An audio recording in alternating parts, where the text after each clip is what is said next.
Meu nome é Mariana Zanotto Alves, eu sou especialista em cuidados com recém-nascidos, orientadora de famílias e coach, né? Assim que eu gosto de me ver, vamos dizer. Hoje eu vou falar um pouquinho mais sobre a morte súbita infantil e quais são os fatores de risco e como você pode diminuir as chances que seu filho sofra dessa síndrome. Inicialmente, a morte súbita infantil ela é uma morte repentina de um bebê, tá? E mesmo após uma autópsia, não existe nenhuma indicação médica, ou seja, não existe uma causa para a morte súbita infantil. Muitos pesquisadores e médicos acreditam que a morte súbita infantil é causada por vários fatores diferentes. Pode ser uma coisa fisiológica, mas também tem muito a ver com o ambiente onde o bebê dorme. Os fatores que podem levar a criança a sofrer de morte súbita infantil e que aumentam a porcentagem da criança sofrer dessa síndrome em 70% são pais que fumam. Mesmo você mantendo a criança em volta de uma pessoa que fuma, você pode aumentar esse índice. Crianças que dormem de barriga para baixo. Já foi comprovado que ao colocar a criança de barriga para baixo, você dificulta a respiração. Então é importante sempre colocar a criança de barriga para cima para dormir. A outra coisa que pode afetar, aumentar o risco da morte súbita é o fato de que o ambiente onde a criança dorme, o ar é interrompido em relação à circulação. Então, coisas como protetores laterais de berço, cobertores soltos, bichinhos de pelúcia, travesseiros, todas essas coisas aumentam as chances da criança sofrer de morte súbita. Outra coisa também é a textura onde a criança dorme. Então, o colchão que é muito macio, ele faz com que a criança afunde. E quando a criança afunda, mais uma vez, impede um pouco a circulação do ar. Por isso que o lugar adequado para que a criança durma é dentro do seu próprio berço, né?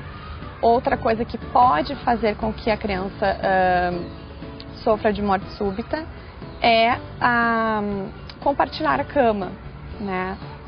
Eu entendo muito bem que realmente é uma conveniência dos pais, né, de terem o filho dentro do quarto, que é completamente sem problemas alguns, contanto que a criança esteja dormindo num lado separado na caminha dela, que a mãe tenha acesso fácil à criança. Muitas pessoas me perguntam sobre a posição lateral, né, que muitos bebês, mães especialmente que têm um bebê que sofre de refluxo, né, infelizmente a posição lateral também não é segura, mesmo quando a gente usa os protetores laterais, porque quando uma criança está alterada, cólica, está chorando muito, ela se mexe e acaba ou se esquivando para baixo e aquele travesseirinho pode ficar no lugar errado. Então o que eu recomendo para pessoas que têm essa questão do refluxo é elevar o berço, mas continuar mantendo a criança dormindo de barriga para cima. A porcentagem de crianças que sofrem de uma asfixia causada pelo refluxo é muito pequena, tá? E os números de morte súbita são muito maiores, porque a morte súbita não é asfixia durante o sono. Mesmo porque se a criança engasgar, ela vai tossir, ela vai te demonstrar que tem alguma coisa errada. Já a criança que morre de morte súbita não chora, não existe nenhum sintoma, é simplesmente uma criança que no dia seguinte, talvez, não sei, que não acorda, vamos dizer, né? E pessoas que observaram a morte dos seus filhos, tá, disseram o quê? Que mesmo vendo a criança simplesmente desligar, tentando reanimar a criança, não tinha como. Então, mesmo após prestando primeiros socorros, você não consegue reanimar a criança. Já na asfixia, é uma coisa que é facilmente, que você, fazendo primeiros socorros, né, de asfixia, você consegue reanimar a criança. quando você vai acomodar a criança no berço, o ideal é que você enrole a criança da maneira adequada, tá? Enrolar a criança da maneira correta, onde se ela se mexer, o paninho não vai no rosto. Então tem que ter um preparo para saber enrolar a criança. Se você vai colocar um cobertor por cima, sempre colocar ele para os lados para que prenda bem ao redor do colchão, vamos dizer. Outra coisa também que pode fazer com que a criança sofra dessa síndrome é o superaquecimento. Nós moramos num país tropical, é muito importante ter isso em mente. Uma criança, quando superaquecida, desidrata e morre. Ela não dá nenhum sinal de desconforto, porque o calor, ele apaga a criança, na verdade. É que nem quando a gente entra dentro de um carro quente. Ele faz a gente ficar bem mole, sem reação. E essa é a questão com o superaquecimento com os bebês. Então, sempre ter em mente que a criança tem que estar com uma peça a mais de roupa do que você.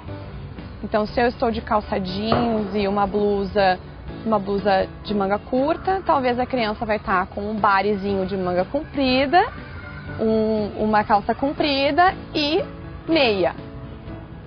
Uma peça a mais. Eu manga curta, o bebê manga comprida. Agora, se eu estou bem empacotadinho, aí sim, a gente coloca um gorrinho, luvinhas, meinha, talvez 2 bares, um mais fininho e um mais grossinho. Mas sempre ter em mente a temperatura do bebê. Olha, agora vamos falar de como nós podemos prevenir, né, a SMSI. Na realidade, a primeira coisa é sempre colocar o bebê para dormir de barriga para cima, tá? A segunda coisa é escolher muito bem a roupa de cama, garantir de que ela encaixa corretamente, o colchão tem o tamanho correto, que ele não deixa um espaço grande entre o colchão e o berço, manter o berço livre de qualquer tipo de itens e mesmo os protetores laterais, evitar com que as pessoas fumem perto da criança, é muito importante. Se cuidar durante a gravidez, levar a criança regularmente ao pediatra, evitar também com que a criança fique superaquecida dentro do berço, né, tendo consciência da temperatura ambiente e finalmente evitar com que a criança entre em contato com muitas infecções, ou seja, até os 3 meses mais ou menos, pedir para as pessoas lavarem as mãos quando chegarem em casa, evitar shoppings e lugares muito cheios de pessoas, né, aviões, e depois dos 3 meses começar a ficar mais calmo sobre isso, né. A idade com o maior índice, né, de casos de morte súbita infantil é entre 2 meses e 4 meses de vida do bebê. Depois dessa idade você continua com um risco, né, mas realmente é bem essa idade que existe um grande problema.